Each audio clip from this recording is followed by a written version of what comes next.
Just made it over to the park, just trying to rack up a couple of miles. I haven't been feeling great about running since Valencia, so I'm still enjoying running, but just haven't got the motivation to get out as much as I would like to. Yeah, body just feels tired, achy, just feels like it needs a rest. It was a long year last year. It was a lot of miles done, a lot of training, a lot of focus. And yeah, so I'm just kind of rolling with it at the moment. I'm not putting any pressure on myself to do any running. If I feel like I can go out and just do a bit, I'm just trying to keep it ticking over.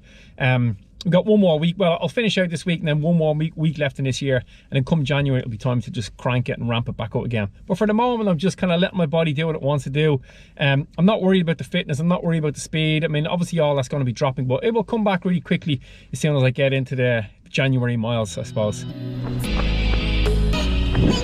Sometimes after a big event like the marathon, when we've invested so much of our time and energy into the event and into the preparation for the event, when it's over, you can be left with that kind of bluesy feeling.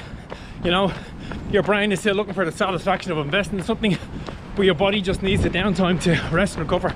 And I think that's what's going on with me at the moment. It's quite a normal thing to happen after a big event.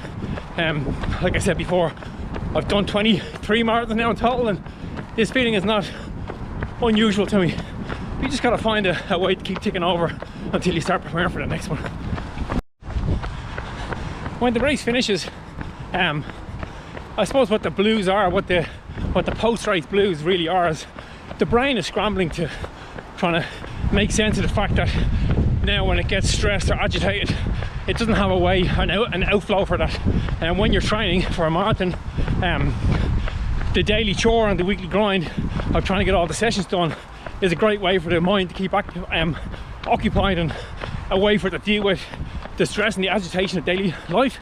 And when you take that away, the body's happy to relax and let it all chill out, but the brain is confused. It's looking for a way for an output, and the running isn't there anymore.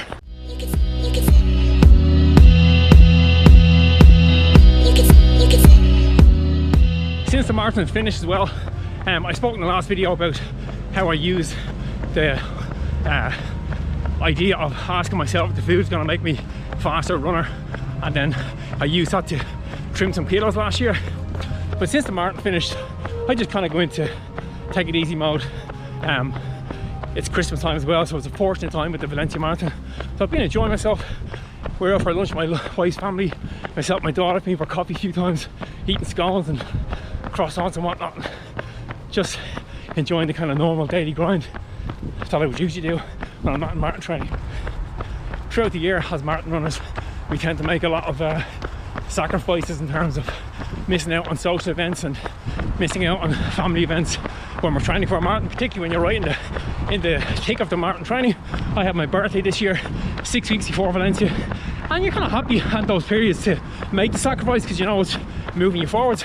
But then when it comes to a point of the year like now for me, when you want to just let the hair down and find that happy medium between work-life balance and health and fitness, and make sure that there are points where you can have a bit more enjoyment from other things other than running. For me, that's important. Some people it's not so important, but for me it is.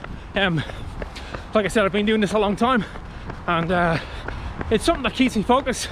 And because I can do that for this kind of 3-week period through Christmas, I'm really looking forward to cracking into the January miles.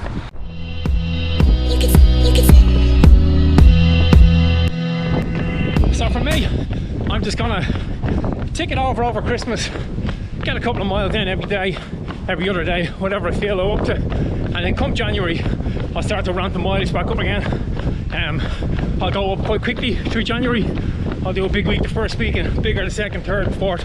Try and get that mileage right back up to about 60k a week, maybe 70k a week, and then see how much that fits into my schedule and try and hold like that for quite a bit of next year.